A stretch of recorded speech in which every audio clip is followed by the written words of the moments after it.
வணக்கம் மக்களே, நீங்க பார்க்குறது தி லோன் வுல்ஃப்ஸ் சேனல். நான் எஸ்கே. இன்னைக்கு நம்ம மார்வல் சினிமேட்டிக் யூனிவர்ஸோட ரெண்டாவது டெலிவிஷன் சீரீஸாக ரிலீஸ் பண்ணப்பட்ட the Falcon and the Winter Soldier சீரீஸோட சீசன் 1 எபிசோட் 2 முழு கதை விளக்கத்தை தான் இந்த வீடியோவில் பார்க்க போகிறோம். இது வரைக்கும் நீங்கள் நம்ம சேனலை சப்ஸ்கிரைப் பண்ணலைன்னா மறக்காம சப்ஸ்கிரைப் பண்ணிக்கோங்க. ப்ரீவியஸ் எபிசோட்ஸோட எக்ஸ்பிளனேஷன் வீடியோஸோட லிங்க் டிஸ்கிரிப்ஷனில் இருக்கு, பார்க்காதவங்க செக் பண்ணி பாருங்க. போன எபிசோட்ல ஃபால்கன் யூஎஸ் மிலிட்டரிக்காக LAFன்ற கிரிமினல் ஆர்கனைசேஷன் கூட பயங்கரமா சண்டை போட்டு அவங்க கடத்த பார்த்த கேப்டன் வசாந்த காப்பாத்தினாரு. சாம் அவனுக்கு கேப்டன் அமெரிக்காவோட சிம்பலை தாங்கிக்கிற அளவுக்கு தகுதி இன்னும் வரலன்னு நினைக்கிறான். அதனால அவன் கிட்ட இருந்த கேப்டன் அமெரிக்கா ஷீல்ட US கவர்மெண்ட் கிட்ட ஒப்படைச்சிட்டான். பக்கி பான்ஸ் ஹைட்ரா கண்ட்ரோல்ல இருந்தப்ப பண்ண தப்பு எல்லாத்தையுமே இப்ப சரி பண்ண ட்ரை பண்ணிக்கிட்டு இருக்கான். சாமும் அவனோட தங்கச்சி சாராவும் அவங்களோட ஃபேமிலி போட்டை ரெடி பண்ண லோன் கேட்டு போறாங்க. ஆனா பேங்க் மேனேஜர் பிளிப்க்கு அப்புறம் பேங்க்கு ஒழுங்கா ஃபண்ட்ஸ் வர்றதில்லைன்னு சொல்லி லோன் கொடுக்க மறுத்துட்டான். சாம்க்கு கடைசியா டோரஸ் ஃபிளாக் ஸ்மாஷர்ஸ்க்கு சூப்பர் ஸ்ட்ரென்த் இருக்கிறதுக்கான ப்ரூஃப் வீடியோவை அனுப்புறான். அதே நேரம் சாம் டிவில US கவர்மெண்ட் கேப்டன் அமெரிக்காவோட ஷீல்ட ஜான் வாக்கர்னு ஒருத்தனுக்கு கொடுத்து அவனை புது கேப்டன் அமெரிக்காவா ஆக்கி இருக்கிறத பார்த்து தெரிஞ்சுக்கிறான். இதான் போன எபிசோட்ல நடந்தது. சரி வாங்க இப்ப நம்ம the Falcon and the Winter Soldier சீரீஸோட சீசன் 1 எபிசோட் 2 முழு கதை விளக்கத்தை பார்க்கலாம்.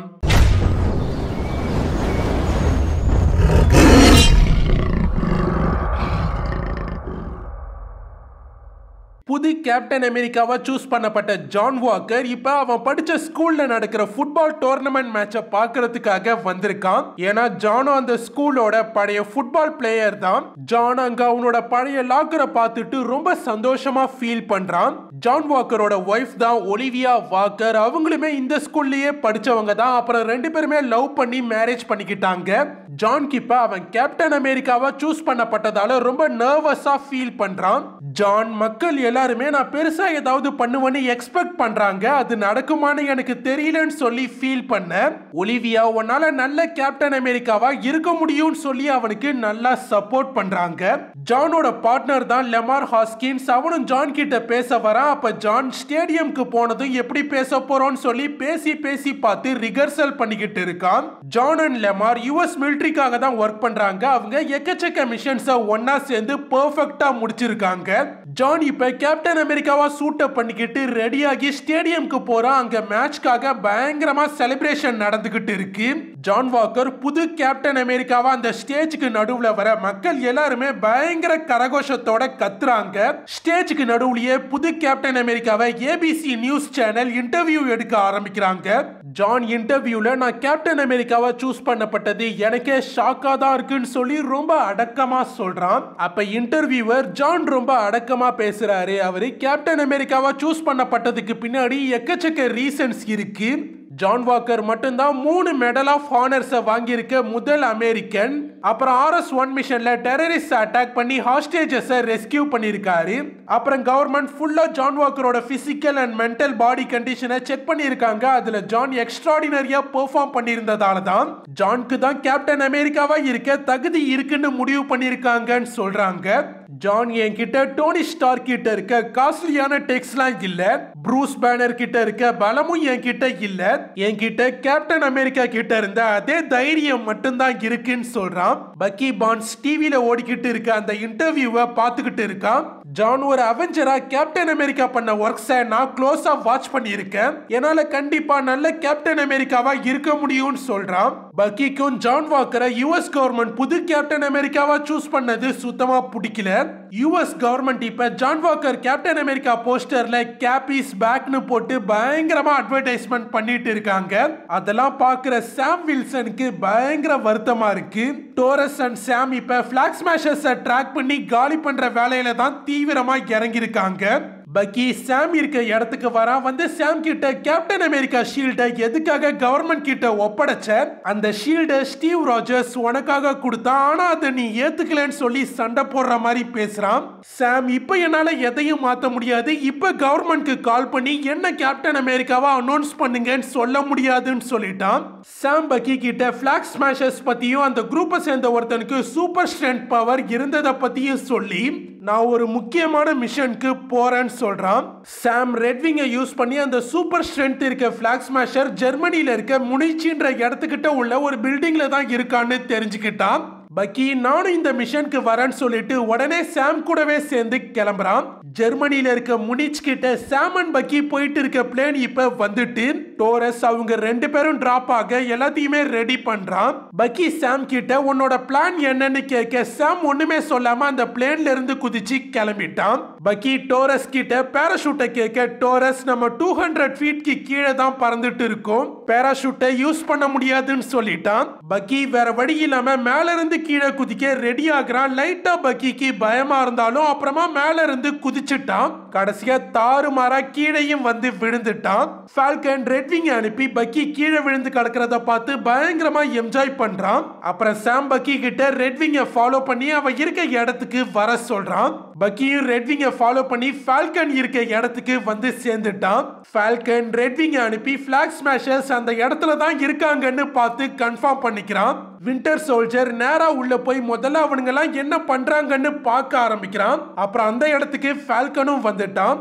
சாம் நீ வகாண்டால இருந்தப்ப ஒயிட் பேந்தரா மாறிட்டியாமேன்னு சொல்லி கலாய்க்க பக்கி அது ஒயிட் பேந்தர் இல்ல ஒயிட் வுல்ஃப்னு சொல்றான். பக்கி உள்ள ரெண்டு பேர் தான் இருக்காங்கன்னு நான் பாத்துக்கிறேன்னு சொல்ல சாம் அப்ப ரெட்விங் மூலமா அந்த இடத்தை ஸ்கேன் பண்ணி காட்ட பார்த்தா அங்க 7-8 பேர் இருக்காங்க. பிளாக் ஸ்மாஷர்ஸ் எக்கச்சக்க பொருள் எல்லாம் ஒரு கண்டெய்னர் லாரியில லோட் பண்ணிக்கிட்டு அந்த இடத்துல இருந்து கிளம்புறாங்க. சாம் ஸ்கேன் பண்ணி பார்த்ததுல கண்டெய்னருக்குள்ள யாரோ ஒருத்தவங்க இருக்காங்க. மேபி அது அவங்களோட ஹாஸ்டேஜா இருக்கலாம்னு சாம் நினைக்கிறான். ரெண்டு பேரும் வேகமா அந்த லோட் ட்ரக்ஸை ஃபாலோ பண்ணி கிளம்புறாங்க. பக்கி ஓடி போய் முதல்ல போன ட்ரக்குக்கு பின்னாடி ஏறி டோரை உடைச்சிட்டு உள்ள போய் பார்க்கறான். அந்த கண்டெய்னருக்குள்ள மெடிசன்ஸ் அண்ட் வேக்சின்ஸ் இந்த மாதிரியான பொருள்லாம் தான் இருக்கு. பக்கி அந்த ட்ரக்குள்ள இருந்த ஹாஸ்டேஜை பார்த்துட்டா அது ஒரு பொண்ணு. அந்த பொண்ணை காப்பாத்தலான்னு பக்கி பார்த்தா அவ பக்கியை தாறுமாறா அடிச்சு பறக்க விட்டுட்டா. ஆக்சுவலா அவளும் பிளாக் ஸ்மாஷர் தான், அதோட அவளுக்குமே சூப்பர் ஸ்ட்ரென்த் இருக்கு. அதெல்லாம் இப்பதான் பக்கிக்கு தெரியுது. ரெண்டு பிளாக் ஸ்மாஷர்ஸ் ரெண்டாவதா வந்த ட்ரக் மேல பக்கியை இழுத்து போட அப்புறம் அந்த பொண்ணு இந்த ட்ரக்குக்கு ஜம்ப் பண்ணி வந்துட்டா. கடைசியா 3 பேரும் சேர்ந்து பக்கியை பொளந்து கட்டுறாங்க. ரெட்விங் பிளாக் ஸ்மாஷர்ஸை வந்து அட்டாக் பண்ண பார்க்க அந்த பொண்ணு ரெட்விங்கை பிடிச்சி உடைச்சி போட்டுட்டா. அப்புறம் ஃபால்கனுமே அங்க வந்து தாறுமாறா சண்டை போட ஆரம்பிக்கிறான். ஒரு கட்டத்துல பிளாக் ஸ்மாஷர்ஸ் ஃபால்கனையுமே நல்லா லாக் பண்ணிட்டாங்க. அப்ப சாப்பர்ல புது கேப்டன் அமெரிக்கா அந்த இடத்துக்கு வரான். அவனுமே வந்து ஷீல்டை வச்சு தாறுமாறா பிளாக் ஸ்மாஷர்ஸோட சண்டை போட ஆரம்பிக்கிறான். புது கேப்டனோட பார்ட்னர் லெமார் ஹாஸ்கின்ஸும் அந்த இடத்துக்கு வந்து பிளாக் ஸ்மாஷர்ஸோட சண்டை போடுறான். எல்லாருமே சேர்ந்து பிளாக் ஸ்மாஷர்ஸோட சண்டை போடுறாங்க. பிளாக் ஸ்மாஷர்ஸ் குரூப்ல 8 பேர் இருக்காங்க. அவங்க எல்லாருக்குமே சூப்பர் ஸ்ட்ரென்த் இருக்கு. வின்டர் சோல்ஜர் சண்டையில ட்ரக்ல இருந்து கீழே விழ போறான். அப்போ ஒரு பிளாக் ஸ்மாஷர் அவனை எப்படியாவது கீழே தள்ளிடலான்னு ட்ரை பண்றான். பிளாக் ஸ்மாஷர்ஸ்க்கு சூப்பர் ஸ்ட்ரென்த் இருக்கிறதால ஹீரோஸ்க்கு அவங்கள சமாளிக்கிறது ரொம்ப ரொம்ப கஷ்டமா தான் இருக்கு. தாறுமாறா ஹீரோஸ் அடியும் வாங்குறாங்க. ஃபால்கன் கீழே விட போன பக்கியை கஷ்டப்பட்டு காப்பாத்திட்டான். ஆனா அதுல அந்த ட்ரக்கை மிஸ் பண்ணிட்டான். ஸ்மாஷர்ஸ் லெமாரையும் கீழே தள்ளிட்டாங்க. அப்ப புது கேப் ஷீல்டை பயன்படுத்தி அவனை காப்பாத்திட்டான். கடைசியா கேப்டன் ஜான் மட்டும் ஸ்மாஷர்ஸ் கூட சண்டைக்கு போறான். ஆனா அவனையுமே தாறுமாறா அடிச்சு கீழே தள்ளிட்டாங்க. ஃபால்கனும் வின்டர் சோல்ஜரும் பேசிக்கிட்டே நடந்து போயிட்டு இருக்காங்க. அவங்களுக்கு 80 வருஷத்துக்கு அப்புறம் எப்படி சூப்பர் சோல்ஜர் சீரம் உருவாக்கப்பட்டு 8 சூப்பர் சோல்ஜர்ஸ் உருவானாங்கன்னு சுத்தமா புரியல. புது கேப்டன் மிலிட்டரி ஜீப்ல அந்த இடத்துக்கு வரா. வந்து அவங்களுக்கு லிஃப்ட் கொடுக்கவும் ட்ரை பண்றான். ஆனா பக்கி அண்ட் சாம் ஜீப்ல ஏறல. ஜான் நம்ம ஒன்னா சேர்ந்து ஒர்க் பண்ணாதான் அவங்கள தடுக்க முடியும்னு சொல்லி சாம் அண்ட் பக்கி கிட்ட சொல்ல அவங்க ரெண்டு பேருமே அது நடக்கவே நடக்காதுன்னு சொல்லிட்டாங்க. சாம் சொல்லிதான் ஜான்க்கு அவங்களாம் சூப்பர் சோல்ஜர்ஸ்னு தெரியுது. பக்கி நீ அந்த ஷீல்டை வச்சிருக்கிறதால கேப்டன் அமெரிக்காவா ஆகிட முடியாதுன்னு சொல்ல ஜான் எனக்கு இது சும்மா கிடைக்கல, இதுக்காக நான் வேலை பார்த்திருக்கேன்னு சொல்றான். அப்ப பக்கி நீ என்னைக்காவது வெடிக்க போற கிரெனேட் மேல எகிரி குதிச்சிருக்கியான்னு கேட்க ஜான் நான் 4 வாட்டி குதிச்சிருக்கேன். ஆனா அப்பெல்லாம் நான் ரீஇன்ஃபோர்ஸ்டு ஹெல்மெட்ஸ் அண்ட் ஜாக்கெட்ஸை யூஸ் பண்ணுவேன் அவ்வளோதான் சொல்றான். ஜான் நீங்க ஏர்போர்ட்க்கு போக 20 மைல் தூரம் நடக்கணும்னு சொல்லி வண்டியில ஏற சொல்றான். சரின்னு ரெண்டு பேருமே அந்த ஜீப்லயே ஏறி கிளம்புறாங்க. சாம் பிளாக் ஸ்மாஷர்ஸோட கோல் என்னன்னா பிளிப் அப்ப இந்த உலகம் எப்படி ஒன்னா எந்த பார்டர்ஸும் இல்லாம ஒரு கண்ட்ரி இன்னொரு கண்ட்ரிக்கு ஹெல்ப் பண்ணிக்கிட்டு இருந்ததோ அப்படியே மாத்துறது தான் சொல்றான். சாம் நம்ம மறுபடியும் பிளாக் ஸ்மாஷர்ஸை ட்ராக் பண்ணணும், எப்படி நீங்க பிளாக் ஸ்மாஷர்ஸை ட்ராக் பண்ணி இங்க வந்தீங்கன்னு கேட்க லெமார் நாங்க அவங்கள ட்ராக் பண்ணி வரல, உங்களோட ரெட் விங்கை ட்ராக் பண்ணி தான் வந்தோம்னு சொல்றான். சாம் என்னோட டெக்கை ஹேக் பண்ணீங்களான்னு கடுப்பாக ஜான் நாங்க ஹேக் பண்ணல, உங்களோட சூட் கவர்மெண்ட் ப்ராப்பர்ட்டி, நாங்களும் கவர்மெண்ட் தான், அது மூலமா தான் உங்க லொகேஷனை நாங்க தெரிஞ்சுக்கிட்டோம்னு சொல்றான். ஜிஆர்சின்னு சொல்லப்படுற குளோபல் ரீபேட்ரியேஷன் கவுன்சில் தான் இப்ப பிளிப்க்கு அப்புறமா எல்லாத்தையுமே நார்மலான நிலைமைக்கு கொண்டு வர ட்ரை பண்ணிக்கிட்டு இருக்காங்க. அதுக்காக citizenship reactivation, social security, health care, ரெஃப்யூஜிஸ்க்கு ஹெல்ப் பண்றது, இந்த மாதிரி எல்லாத்தையுமே பண்ணிக்கிட்டு இருக்காங்க. இப்ப இந்த புது கேப்டன் அமெரிக்காக்கு வேலை என்னன்னா ஜிஆர்சிக்கு ஆப்போசிட்டா எந்த மூவ்மெண்ட்ஸும் நடக்காத மாதிரி தடுக்கிறது தான். இந்த பிளாக் ஸ்மாஷர்ஸ் மாதிரி சில குரூப்ஸ் ஜிஆர்சி ஒர்க்ஸை தடுக்க ட்ரை பண்ணிக்கிட்டு இருக்காங்க. சாம் ஜான் கூட டீம் அப் பண்ணி ஒர்க் பண்ண மறுத்துட்டான், ஏன்னா அவங்க பண்ண வேலை அவனுக்கு பிடிக்கல. அப்ப லெமார் நீங்களே நாங்க அங்க வர்ற வரைக்கும் உததான் வாங்கிட்டு இருந்தீங்க, நம்ம ஒன்னா சேர்ந்தாதான் நல்லதுன்னு சொல்றான். அப்ப பக்கி நீ யாருன்னு கேட்க லெமார் நான் தான் பேட்டில் ஸ்டார், புது கேப்டன் அமெரிக்காவோட பார்ட்னர்னு சொல்றான். பக்கி அதெல்லாம் கேட்டுட்டு கடுப்பாகி வண்டியை நிறுத்த சொல்லிட்டு இறங்கி போறான். ஜான் சாம் கிட்ட நான் நல்ல கேப்டன் அமெரிக்காவா இருக்க மட்டும்தான் ட்ரை பண்றேன், அவரோட பேரை நான் கெடுக்க ட்ரை பண்ணலன்னு சொல்லிட்டு கேப்டன் அமெரிக்காவோட விங் மேன் என் கூட இருந்தா எனக்கும் சந்தோஷம் சொல்ல ஃபால்கனும் கடுப்பாகி கிளம்பிட்டான். பிளாக் ஸ்மாஷர்ஸ் 8 பேரும் அவங்க வர வேண்டிய இடத்துக்கு வந்துட்டாங்க. இந்த பிளாக் ஸ்மாஷர்ஸோட லீடர் தான் கார்லி மோர்கன் தாவ். இப்போ இவங்க எல்லாருமே அவங்களோட ஃபாலோவர் ஒருத்தனோட வீட்டுக்கு தான் வந்திருக்காங்க. அந்த ஃபாலோவரும் அவனோட ஒய்ஃபும் அந்த 8 பேருக்கும் தேவையான எல்லாத்தையுமே சமைச்சு வச்சிருக்காங்க. அதோட பிளாக் ஸ்மாஷர்ஸ்க்கு தேவையான எதை வேணாலும் பண்ண அவங்க தயாரா இருக்காங்க. கார்லி பணத்தையும் மக்களுக்கு தேவையான மெடிசன்ஸையும் பொருள்களையும் கொள்ளடிச்சு கொண்டு வந்து கொடுக்கிறா. அதனால பிளாக் ஸ்மாஷர்ஸோட ஃபாலோவர்ஸ் கார்லியை ராபின் ஹுட்டா பார்க்கறாங்க. பிளாக் ஸ்மாஷர்ஸ் இப்ப வேர்ல்டு ஃபுல்லா இருக்க மக்கள் மத்தியில கொஞ்சம் கொஞ்சமா வளர்ந்துகிட்டே இருக்காங்க. இப்ப இவங்க எங்க போனாலுமே அவங்களுக்கு அடைக்கலம் கிடைக்கும். கார்லிக்கு ஒரு பிரைவேட் நம்பர்ல இருந்து மெசேஜ் வருது, அதுல நீ எனக்கு சொந்தமானதை எடுத்துக்கிட்ட, நான் உன்னை கண்டுபிடிச்சு கொல்லாம விட மாட்டேன்னு சொல்லி அனுப்பப்பட்டிருக்கு. பிளாக் ஸ்மாஷர்ல ஒருத்தன் நம்மள வேர்ல்டு ஃபுல்லா வாண்டட்ல போட்டு தேட ஆரம்பிச்சுட்டாங்கன்னு சொல்லி அவங்களோட டீடைல்ஸ் எல்லாம் பப்ளிக் சைட்ஸ்ல இருந்து டெலீட் பண்ணிடுறான். கார்லி ஜிஆர்சி பிளிப்ல மறைஞ்சு மறுபடியும் வந்தவங்களுக்கு மட்டும்தான் இம்பார்ட்டன்ஸ் கொடுக்கறாங்க. நம்மள மாதிரி மறையாதவங்கள பத்தி சுத்தமா மறந்துட்டாங்க. நாளைக்கு நம்ம பண்ண போற சம்பவம் தான் மாற்றத்தோட தொடக்கமா இருக்க போகுதுன்னு சொல்றா. பிளாக் ஸ்மாஷர்ஸ் எல்லாரும் ஒன் வேர்ல்டு ஒன் பீப்புள்ன்ற கோலோட தான் எல்லாத்தையுமே மாத்த உயிரை கொடுத்து போராட தயாரா இருக்காங்க. பக்கி அண்ட் சாம் யுனைடெட் ஸ்டேட்ஸ்க்கே அவங்க பிளேன்ல திரும்பிட்டு இருக்காங்க. பக்கிக்கு ஸ்டீவோட ஷீல்டை ஜான் வாக்கர் யூஸ் பண்றது சுத்தமா பிடிக்கல. அதனால பக்கி சாம் கிட்ட அது உன்னோட ஷீல்டு, அதை நீ மறுபடியும் எடுத்துக்கணும்னு சொல்றான்.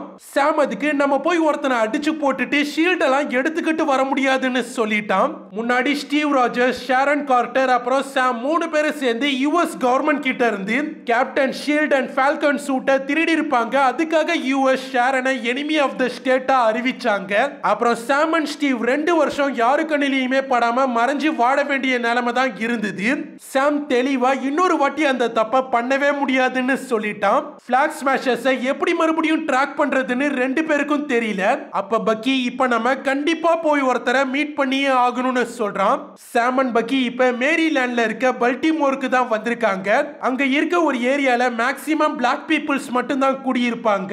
அங்க உள்ள ஒரு வீட்டுக்கு போய் பக்கி கதவை தட்ட ஒரு பையன் வெளில வரான். பக்கி இசையா இருக்காரான்னு கேட்க அந்த பையன் அப்படி யாருமே இங்க இல்லைன்னு சொல்லிட்டான். பக்கி நாங்க கோயாங்ல உள்ள பார்ல மீட் பண்ணிருக்கோம், அது அவர்கிட்ட சொல்லுன்னு சொல்ல அந்த பையனும் கதவை சாத்திட்டு உள்ள போறான். அப்புறமா வந்து கதவை திறந்து விடுறான்.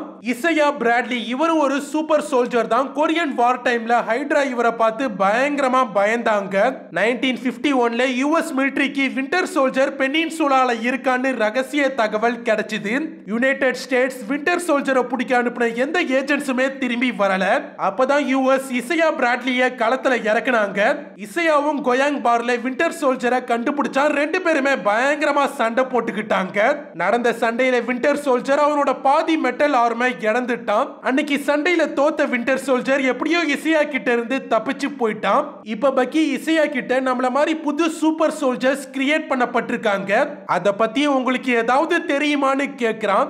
இசையா பயங்கரமா டென்ஷன் ஆகி என்னால அத பத்தி எல்லாம் பேச முடியாதுன்னு சொல்லி ஒரு பாக்ஸை செவுத்துல வீசுறான். அது செவுத்திலேயே சொருகிட்டு இசையா கேப்டன் அமெரிக்கா மாதிரி ஒரு மிகப்பெரிய சூப்பர் ஹீரோவா ஆக வேண்டியவர். ஆனா அவரு பிளாக் பீப்புள்ஸ் சேர்ந்தவருன்றதால அவரோட வரலாறு யுஎஸ் கவர்மெண்டால மறைக்கப்பட்டது. ரகசியம் வெளில வராம இருக்க 30 வருஷம் அவரை ஜெயிலையுமே போட்டாங்க. அதோட நிறுத்தாம அவர் உடம்புல இருந்து பிளட்டை எடுத்து எடுத்து தொடர்ந்து ஆராய்ச்சி பண்ணிக்கிட்டே இருந்தாங்க. இசையா பிராட்லி மனசுக்குள்ள மிகப்பெரிய காயம் இருக்கு. அதனால எதையுமே சொல்லாம அவரு பயங்கர டென்ஷனா நடந்துக்கிறாரு.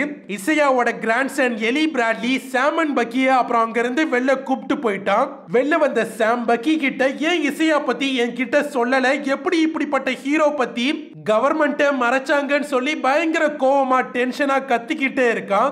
திடீர்னு போலீஸ் அந்த இடத்துக்கு வராங்க. வந்து சாம் கத்தி சண்டை போடுற மாதிரி பேசுறதால அவன் கிட்ட ஐடிஸ் கேக்குறாங்க. ஆக்சுவலா அந்த போலீஸ் எல்லாம் பக்கின்ற ஒயிட் பீப்புள் கிட்ட சாம்ன்ற பிளாக் பீப்புள் கத்தி பேசுறத பார்த்துட்டு தான் சாம அக்யூஸ்ட் மாதிரி ட்ரீட் பண்றாங்க. லேட்டரா தான் சாம் யாருன்னு அவங்களுக்கு தெரியுது. அப்புறம் போலீஸ் சாரி கேட்டுட்டு போயிட்டாங்க. சாம்க்கு அப்பதான் பிளாக் பீப்புள்ஸ் லோ பீப்புள்ஸா பாக்குற ஒயிட் பீப்புள்ஸோட மென்டாலிட்டி இன்னுமே முழுசா மாறலன்னு புரியுது.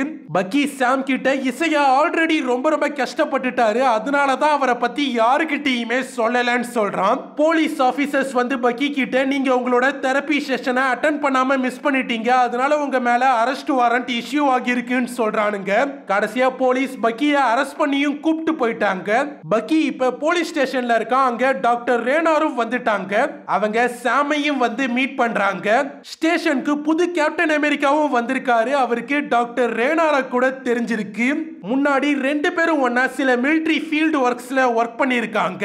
ஜான் வாக்கர் பக்கியோட ரிலீஸ்க்கு தேவையான எல்லா ஏற்பாட்டையுமே பண்ணிட்டான். டாக்டர் ரேனார் கிட்ட ஜான் இனிமேல் பக்கி ஸ்ட்ரிக்டான உங்களோட ஷெட்யூலை ஃபாலோ பண்ண மாட்டான், இன்னையோட உங்க செஷனை முடிச்சுக்கோங்க, அதான் என்னோட ஆர்டர்னு சொல்லிட்டு கிளம்பிட்டான்.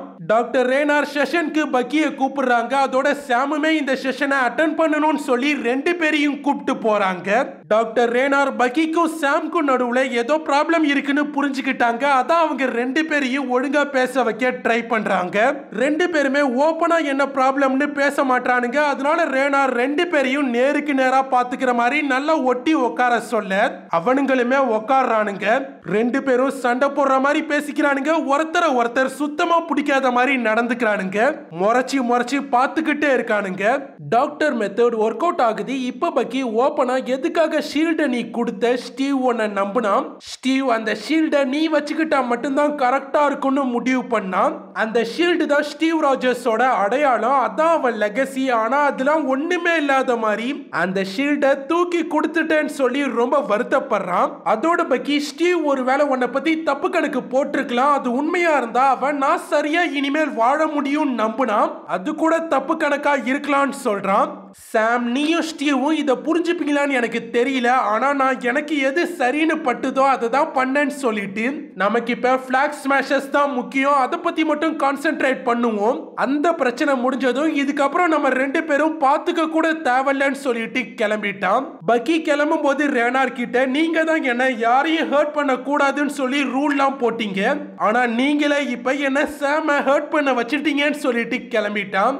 சாம் அண்ட் பக்கி 2 பேரும் ஸ்டேஷனை விட்டு வெளில வரானுங்க. அங்க அவனுங்களுக்காக புது கேப்டனும் அவனோட பார்ட்னர் லெமாரும் வெயிட் பண்ணிக்கிட்டு இருக்காங்க. ஜான் டீம் பிளாக் ஸ்மாஷர்ஸோட லீடர் பேரு கார்லி மோர்கன் டவுனும் அவளுக்கு எக்கச்சக்க பப்ளிக் ஹெல்ப் பண்றாங்கன்னு கண்டுபிடிச்சிருக்காங்க. கார்லி சென்ட்ரல் அண்ட் ஈஸ்டர்ன் யூரோப்ல இருந்து தான் ஆபரேட் பண்றா. இப்ப கூட அவங்க திருடின மெடிசன்ஸ் அங்க உள்ள ஏதோ ஒரு கேம்ப்க்கு தான் கொண்டு போயிருக்கா. ஆனா ப்ராப்ளம் என்னன்னா பிளிப்க்கு அப்புறம் எக்கச்சக்க ரெஃப்யூஜி கேம்ப்ஸ் உருவாகிடுச்சு. சோ இப்பவும் கார்லி லொகேஷனை எக்ஸாக்ட்டா ட்ராக் பண்றது கஷ்டம் தான். ஜான் நம்ம 4 பேரும் ஒன்னா சேர்ந்து ஒர்க் பண்ணாதான் நல்லதுன்னு சொல்ல, சாம் நீங்க யுஎஸ் கவர்மெண்ட்காக ஒர்க் பண்றீங்க, உங்களுக்கு எக்கச்சக்க ரூல்ஸ் இருக்கு, நாங்க ஃப்ரீ ஏஜென்ட்ஸ், எங்களுக்கு அது இல்ல, நம்ம ஒன்னா ஒர்க் பண்ண முடியாதுன்னு சொல்லிட்டு கிளம்புறான். ஜான் அப்ப இனிமேல் என்னோட வழியில குறுக்க வராதீங்கன்னு திமிரா சொல்லிட்டு கிளம்புறான். ஸ்லோவாக்கியால இருக்க பிராட்டிஸ்லாவான்ற இடத்துல பிளாக் ஸ்மாஷர்ஸ் அவங்க திருடின மெடிசன்ஸ் எல்லாம் ஒரு சின்ன பிளேன்ல ஏத்திக்கிட்டு இருக்காங்க. பிளாக் ஸ்மாஷர்ஸ்க்கு பவர் புரோக்கரோட ஆளுங்க அவங்க இருக்க இடத்தை கண்டுபிடிச்சு அங்க வந்துகிட்டு இருக்காங்கன்ற தகவல் கிடைக்குது. அதனால வேக வேகமா அங்க இருந்து கிளம்புறதுக்கான வேலையை பார்க்க ஆரம்பிக்கிறாங்க.